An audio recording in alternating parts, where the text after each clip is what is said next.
Ketahanan pangan merupakan aspek krusial dalam menjamin keberlanjutan suatu bangsa. Dengan meningkatnya jumlah penduduk, perubahan iklim, dan tantangan global lainnya, ketahanan pangan menjadi isu strategis yang harus mendapat perhatian serius. Konsep ketahanan pangan tidak hanya mencakup ketersediaan pangan, tetapi juga aksesibilitas, pemanfaatan, dan stabilitasnya dalam jangka panjang. Beberapa tantangan utama yang dihadapi dalam menjaga ketahanan pangan meliputi perubahan iklim, variasi cuaca yang ekstrim dapat mempengaruhi produktivitas pertanian. Alih fungsi lahan, berkurangnya lahan pertanian akibat urbanisasi dan pembangunan infrastruktur.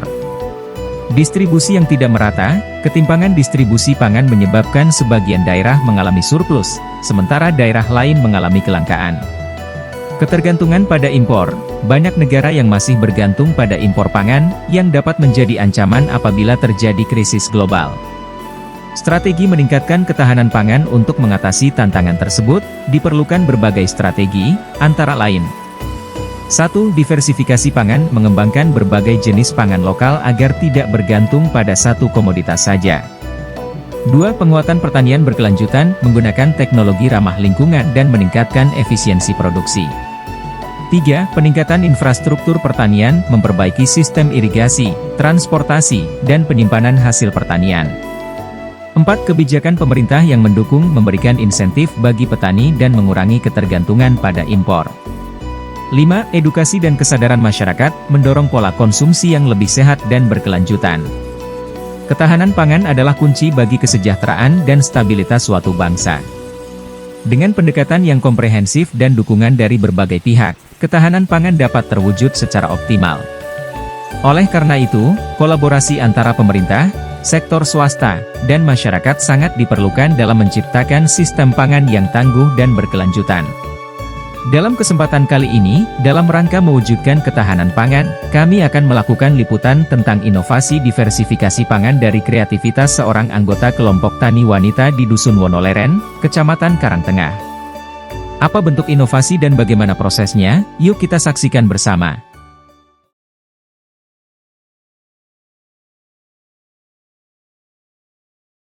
Halo sahabat Krenova, saya Dama, pendamping lokal desa dari Kecamatan Karangtengah.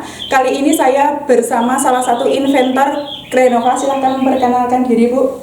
Nama saya Tuni, mewakili dari KWT Sabrina Karangtengah. Untuk proses pembuatannya sendiri itu lama apa enggak, Bu? Kalau untuk proses pembuatannya itu cukup lama. Kalau dari talas basah itu harus iris tipis-tipis dulu, dijemur sampai kering, baru dibuat tepung, digiling itu, terus setelah itu baru bisa diproses menjadi beras analog. Aku penasaran banget nih, Bu, gimana proses pembuatan dari beras analog talas bening ini? Boleh nggak aku nyoba ikut membuat beras ini? Boleh. Oke sahabat Krenova, kali ini kita akan mempraktekkan langsung proses pembuatan beras talas bening bersama Ibu Tuni. Oh ya Bu, sebelum mulai untuk membuatnya, aku penasaran banget nih, mana sih yang namanya talas bening itu, seperti apa bentuknya dan seperti apa wujudnya? Oke, ini yang dinamakan talas bening adalah seperti ini. Jadi dari batang sama umbi bisa dimanfaatkan semua. Jadi untuk proses pembuatannya itu sendiri, bahan bakunya seperti itu ya Bu ya? Ya. Terus tahapannya setelah dari bahan itu kemudian dibikin apa lagi Bu? Dari talas bening yang basah ini dikupas, terus kemudian diiris tipis-tipis, dicuci bersih sampai getahnya ini hilang. Setelah getahnya hilang bersih itu dijemur sampai kering, minimal pengeringan itu 4 hari dan akan jadi chips seperti ini. Oh gitu. Ya. Setelah chips seperti ini, kemudian proses selanjutnya? Proses selanjutnya yaitu digiling, dihaluskan, dijadikan tepung talas bening menjadi seperti ini. Oh iya. Oke sahabat Krenova, langsung saja, tidak menunggu waktu lama lagi, langsung kita praktekkan saja untuk pembuatan beras talas bening. Langsung saja Bu. Ya. Boleh dikenalkan alat dan bahannya yang diperlukan untuk proses pembuatan kali ini? Alatnya hanya ada baskom, ada alat timbangan sama gilingan mie. Oh, Oke. iya. Yang pertama yaitu komposisi dari tepung taras bening, itu dari tepung taras bening 1 kilo, terus ditambah tepung sagu 100 gram sama pengemulsi CMC 1 sendok makan. Itu nanti akan menjadi beras analog taras bening sekitar 600 gram dari 1 kilo. Oh iya. Untuk ini kita buat setengah kilo saja, 500 Oh gram. iya. Boleh Bu.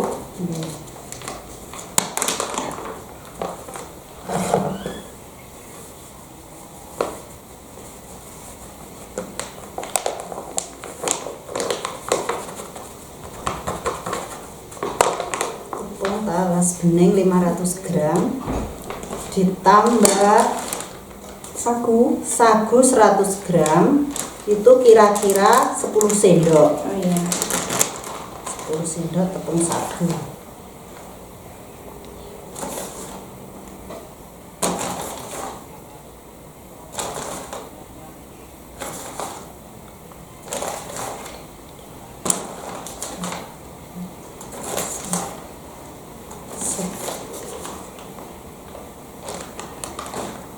Dan ditambah pengemulsi CMC setengah sendok makan. Kalau untuk 1 kilo 1 sendok makan. Kalau boleh tahu untuk kegunaan dari CMC ini untuk apaan Bu? CMC itu kegunaannya adalah untuk merekatkan nanti beras ketika dimasak agar tidak hancur. Oh iya. Ini bisa diperoleh di toko-toko kue. Terus untuk tepung sagu itu fungsinya adalah untuk membuat nasinya agar tidak terlalu lembek, jadi kenyal. Iya. Dimasak. Ditambahkan air secukupnya.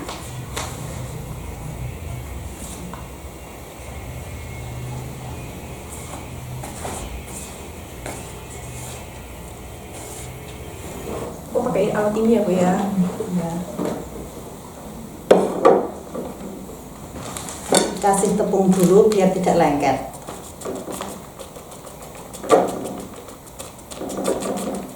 Nanti berbentuk seperti mie panjang, terus dipotong-potong bentuk seperti beras. Oh. Jadi prosesnya sangat lama, makanya kalau ada pesanan banyak tidak sanggup.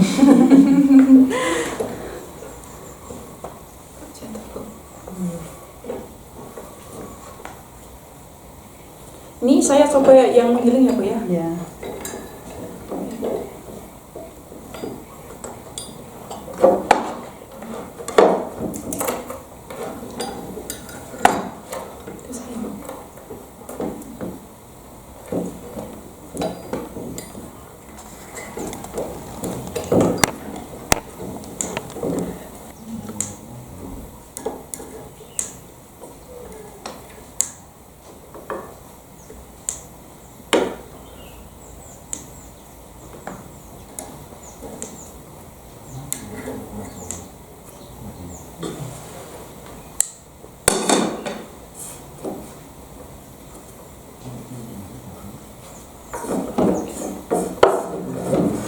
Agar bentuknya menyerupai beras, ini dipotong lagi kecil-kecil. Oh, iya. Ya, potong seperti ini.